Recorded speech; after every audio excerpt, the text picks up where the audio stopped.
오늘은 아이라 하지 말라라는 제목으로 하나님의 말씀을 함께 나누도록 하겠습니다.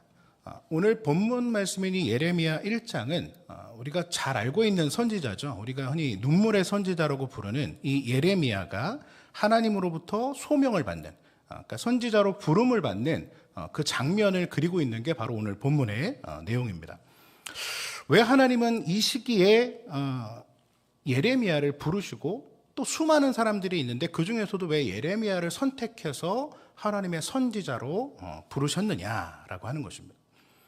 오늘 우리가 읽진 않았지만 본문 2절 말씀을 보시면 유다 왕 요시야가 다스린 지 13년에 여호와의 말씀이 예레미야에게 임하였다 이렇게 말씀하고 있습니다.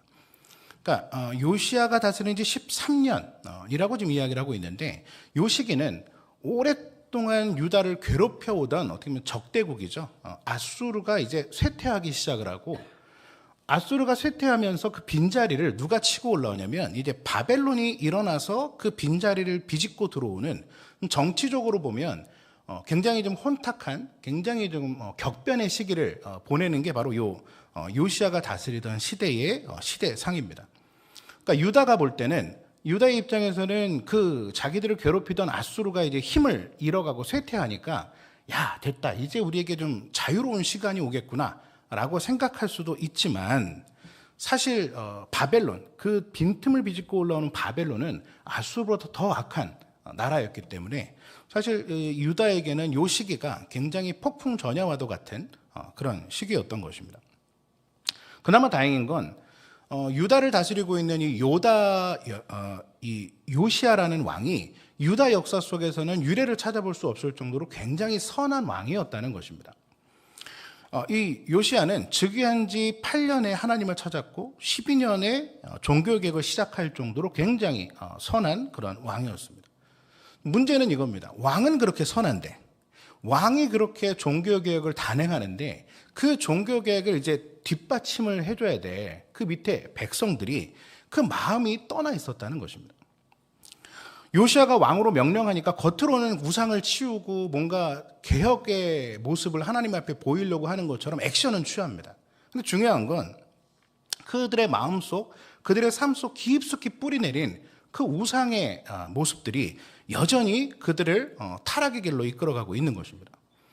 그러니까 이 요시야가 다스리던 이 13년의 그 시기는 어떤 시기냐? 정치적으로 굉장히 혼탁하고 여러 강대국들이 막 격변을 일으키는 그런 시기고, 동시에 이 내적으로는 외적인 어떤 종교개혁은 단행했는지 모르지만 실질적인 그 사람들 안에 삶이 바뀌거나 그 내적으로 하나님 앞에 회개를 하는 이런 내적인 회복은 없는 그런 시기였다는 것입니다.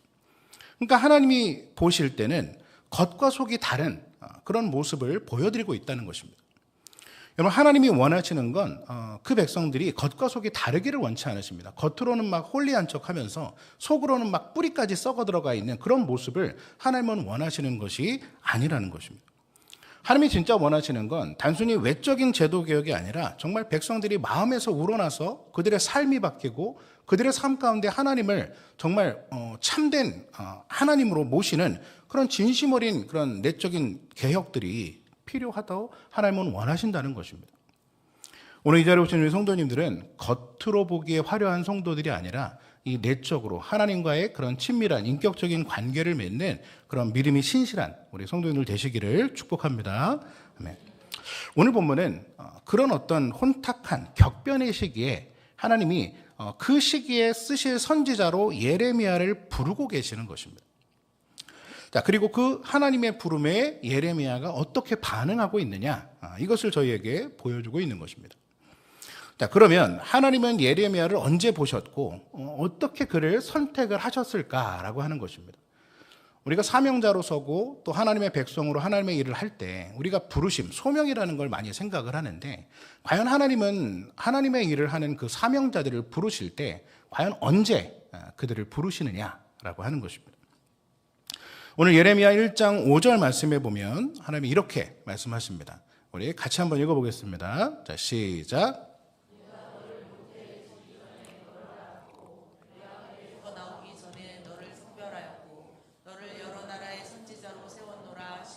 아멘.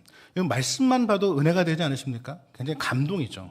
하나님은 뭐라고 말씀하시냐면 너를 모태에 짓기 전에 내가 너를 알았다라고 말씀을 하십니다. 그러니까 예레미야가 엄마 뱃속에 들어서기 전부터도 하나님은 이미 이 예레미야를 알고 계셨다는 겁니다. 본문을 좀 더 정확하게 표현하면 이 예레미야를 엄마의 뱃속에 지으신 분이 누구시라고요? 하나님이시라는 겁니다. 하나님이 이미 그를 알고 계셨고 이미 그 모태에 이 예레미야를 짓기로 이미 결정하시고 그를 만드셨다는 것입니다. 자, 여기에서 이 짓다, 모태에 너를 짓기 전에 이 짓다라고 하는 히브리어 단어는 야차르라는 단어인데 이 뜻을 조금 쉽게 설명하면 이런 겁니다. 토기장이가 진흙을 가지고 그릇을 빚는 어떤 행위를 짓다라는 이 단어로 설명을 드릴 수가 있을 겁니다. 자, 중요한 건 이겁니다. 토기장이가 그릇을 빚을 때 이 토기장이가 만드는 그릇은 우연하게 만들어지는 것이 아니라는 겁니다. 자, 예를 들어 어느 날 토기장이가 진흙을 이제 물레에다가 올리겠죠. 물레에 올려서 막 돌리다가 이렇게 좀 길게 모양이 생기니까 오늘은 이거 도자기 한번 만들어 봐야겠네. 그러고 나서 토기장이가 이렇게 길쭉하게 된 걸 도자기로 만드는 것이 아니라는 겁니다. 어느 날은 힘이 너무 많이 들어가서 막 이렇게 넓게 됐습니다. 오늘은 그릇을 한번 만들어야겠다. 어느 날은 너무 조그매요. 오늘은 찻잔을 만들어 볼까? 자, 이렇게 만드는 토기장이는 없다는 겁니다.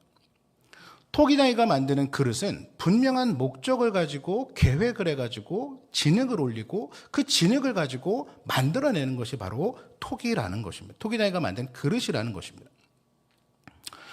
자, 무슨 얘기냐? 어떤 것을 만들려고 할 때 토기장이는 그 그릇, 자기가 만들려고 하는 것에 적합한 양의 진흙을 물레에 올려서 그릇을 만들어낸다는 것입니다. 그러니까 여기서 예레미야를 지었다 라고 하는 이 표현은 하나님의 말씀은 뭐냐면 이미 하나님이 예레미야라는 사람을 만들 목적을 가지고 이 예레미야라는 사람의 맞는 재료들을 가지고 이 예레미야를 이미 만들어 놓으셨다라고 하는 말씀이라는 것입니다. 사랑하는 성도님들, 오늘 이 자리에 있는 저와 여러분도 마찬가지입니다. 오늘 이 자리에 있는 저와 여러분도 하나님께서 목적을 가지고 이미 창세전에 미리 계획하시고 지으신 하나님의 가장 귀한 작품이 오늘 이 자리에 있는 저와 여러분인 줄 여러분 믿으시기를 축복합니다. 자, 우리 옆에 있는 작품들 한번 보시겠습니까? 너무 멋지고 예쁘고 사랑스럽고 그렇죠. 벌써 옆에 보자마자 미소가 띄어지고 있습니다. 여러분 자신만 하나님의 작품이 아니고요. 여러분 옆에 계신 가족들 또 우리 한밀의 모든 성도들이 하나님이 목적을 가지고 창세전에 이 한밀이라는 울타리 안에 우리 각 성도들을 이미 부르시기 위해서 하나님은 목적을 가지고 창조하셨고 목적을 가지고 우리를 이 자리에 부르셨다라고 하는 것입니다.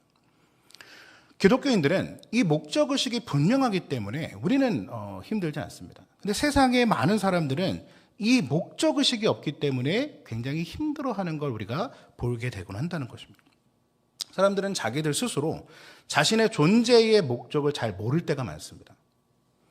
그냥 우연의 산물, 부모가 실수해서 낳은 자식, 아니면 어쩌다 보니 태어나서 어쩔 수 없이 살아가는 그런 무가치한 존재다라고 여기는 분들이 종종 계신 것을 보게 됩니다. 자, 무가치한 존재요. 스스로 어쩌다가 우연히 만들어진 산물이라고 스스로를 생각한다면 그런 사람들은 하나님이 만드신 그 본래의 목적을 잃어버렸기 때문에 그런 사람들은 끝도 없는 그 나락으로 떨어진다는 것입니다. 하찮은 인생으로 살아간다는 것입니다. 하나님이 너무 목적을 가지고 귀하게 지으셨는데도 자기 스스로 그 시궁창 바닥으로 내려가는 인생들이 된다는 것입니다. 얼마나 안타까운 일인지 모릅니다. 그런데 하나님은 오늘 우리에게 분명하게 우리의 존재가 어떤 존재냐 분명하게 이렇게 말씀해 주십니다. 우리 예레미야 1장 5절 다시 한번 읽어보겠습니다. 시작. 내가 너를 모태에 짓기 전에 너를 알았고 내가 배에서 나오기 전에 너를 성별하였고 너를 여러 나라의 선지자로 세웠노라 하시기로. 아멘.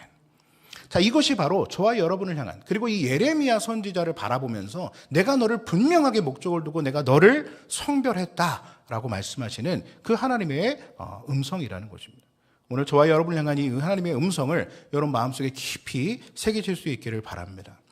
자, 이러한 하나님의 목적을 안다면 이러한 하나님의 그 뜻을 우리가 확신할 수만 있다면 여러분 하나님의 지으신 목적에 따라 귀하고 복된 인생으로 살아갈 수 있을 것입니다.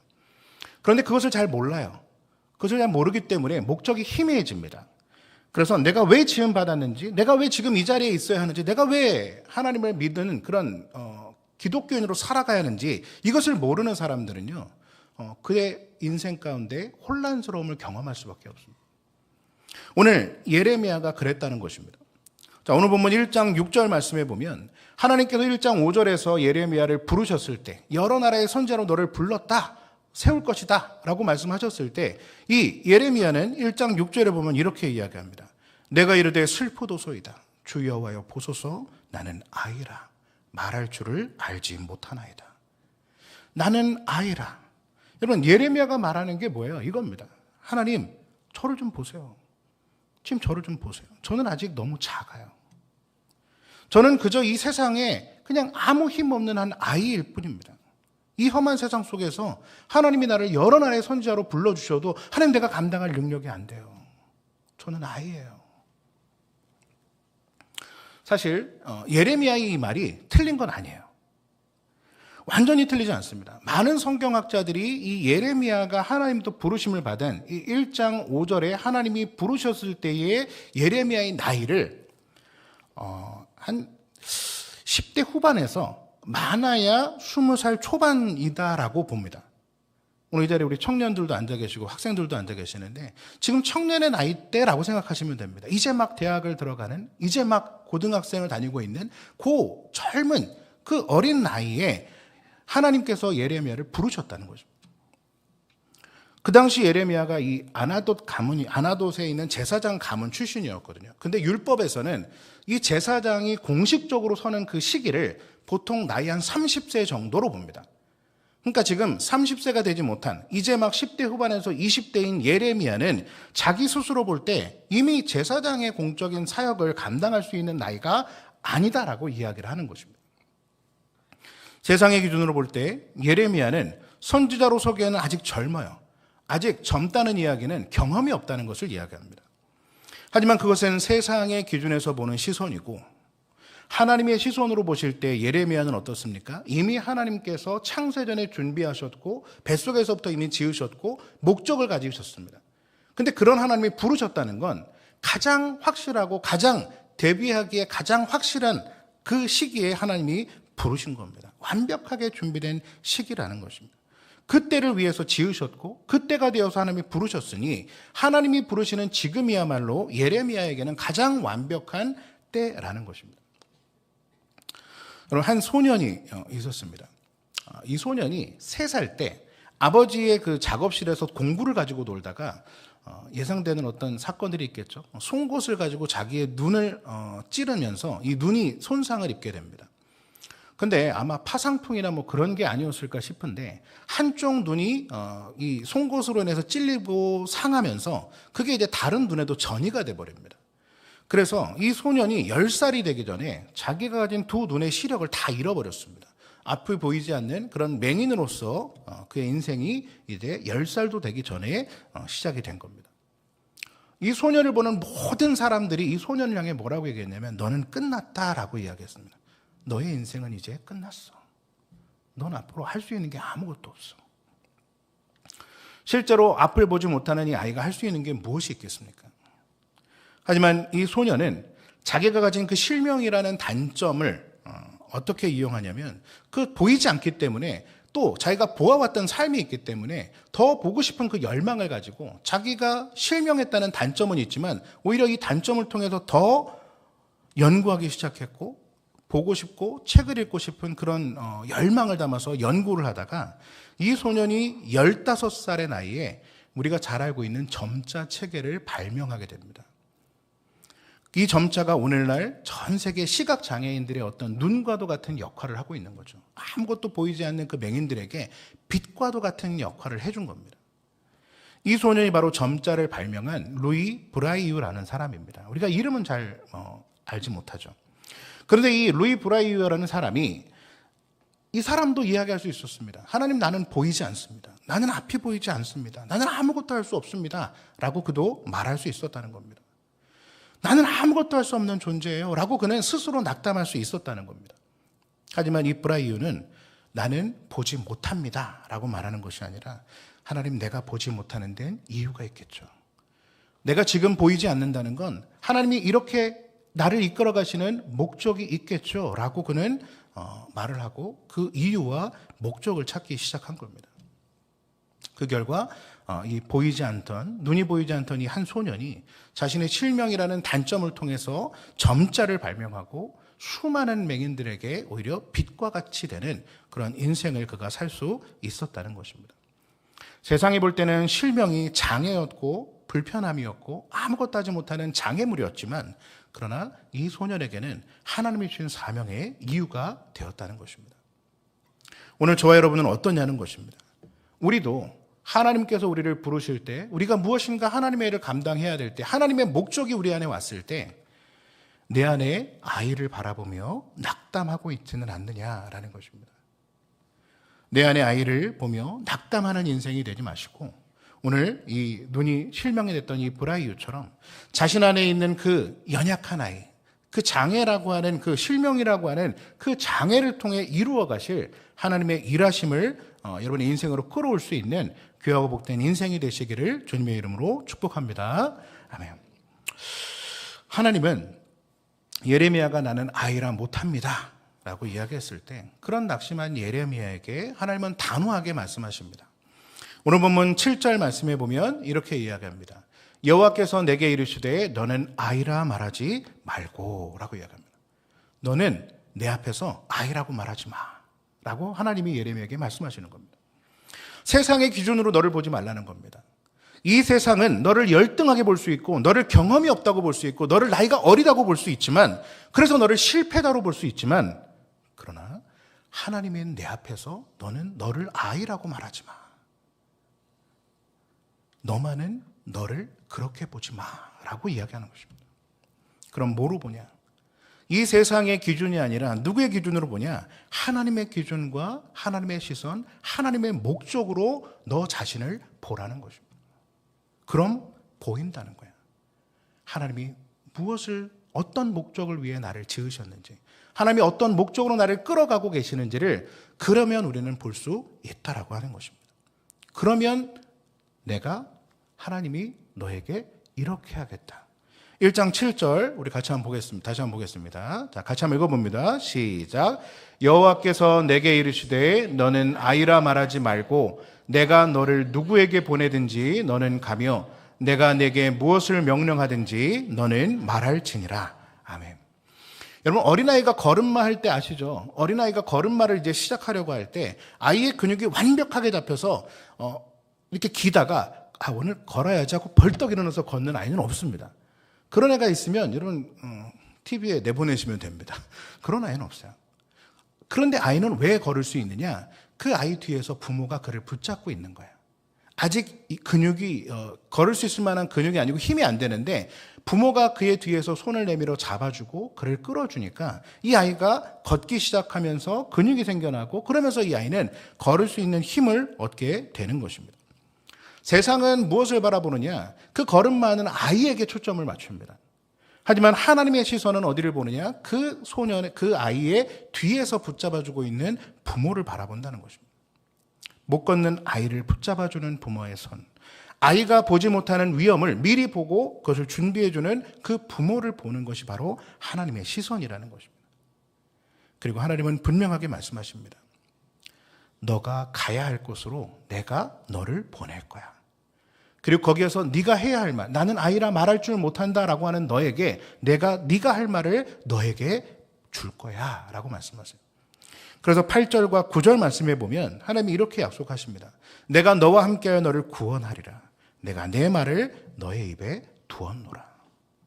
사랑하는 성도님들, 오늘도 그 하나님께서 예레미야와 함께 하셨고 예레미야의 걸음을 인도하셨던 그 하나님이 오늘 우리와 함께 하십니다.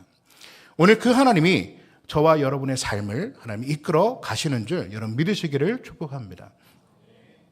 미국의 한 유명한 복음 전도자 D.L. 무디가 이렇게 이야기했습니다. 뭐라고 얘기했냐면, 당신 자신을 믿어라. 그러면 반드시 실망할 때가 올 것이다. 너의 옆에 있는 너의 친구를 믿어라. 어느 날 죽거나 이별하게 될 것이다. 당신이 가진 명예와 돈을 믿어라. 어느 날 너의 눈앞에서 사라지고 말 것이다. 하지만 네가 예수와 그 예수 그리스도의 복음을 믿는다면 너의 인생은 후회 없는 축복된 삶을 살 것이다 라고 이 D.L. 무디는 이야기했다고 합니다. 여러분, 나를 바라보고 있는 아이라고 생각하는 나 자신을 바라보고 있는 나의 연약함과 무너질 수밖에 없는 그 낙심함 속에 있는 그것을 바라보고 있는 나의 시선을 이제는 틀어서 누구를 바라보느냐? 나와 함께 하시고 나를 뒤에서 붙잡아 주시고 나를 그 목적에 따라 이끌어 가시는 그 하나님께 고정하실 수 있기를 바랍니다. 우리가 그렇게 시선을 하나님께 맡기고 하나님께 나의 삶을 맡기며 나아갈 때 하나님이 목적하신 대로 우리의 삶은 이루어지게 될 것입니다. 말씀을 맺겠습니다. 오늘 우리는 스스로를 아이라고 부르며 뒷걸음질했던 이 예레미야 그리고 그를 부르신 하나님을 함께 살펴봤습니다.